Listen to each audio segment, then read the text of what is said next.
Gooseberry Cove, located in Trinity Bay, about 200 kilometers from St. John's.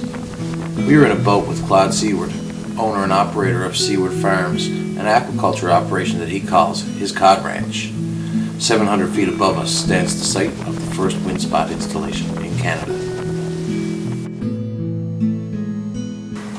Right next to the main building, the battery room houses the balance of system components for this off-grid installation.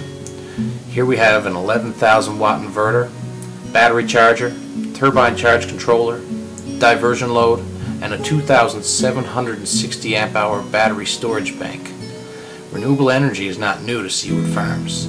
They've been operating sustainably now for over 5 years, but the Windspot has only been installed for the past 7 months. It is much more rugged than its predecessor, but we'll get into that later. This is a relatively calm day. The sun is shining, and there's hardly a breath of wind where we stand.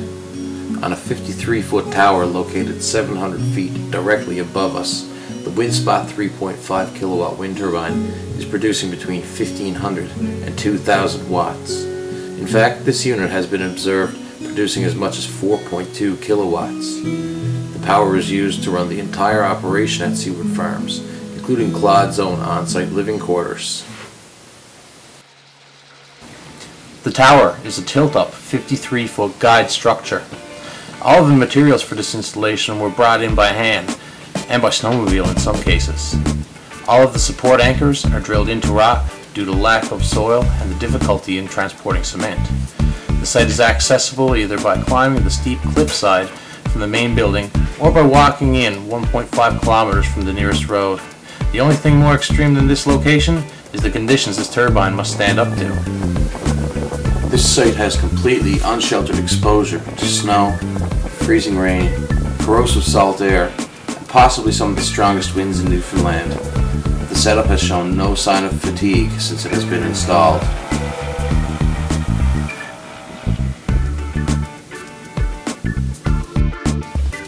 Windspot is available in 1.5, 3.5, 7.5, and 15 kilowatt. The 3.5 kilowatt shown here has a rotor diameter of 4.1 meters, or about 13.5 feet. The main feature that distinguishes the Windspot from other turbines of its class is the variable pitch system. A simple yet robust dampener mechanism is housed inside the nose cone.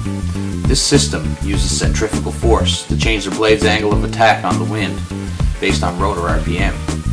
With this system, the blades do not furl or stop, so Windspot can produce continuous energy in most any wind conditions.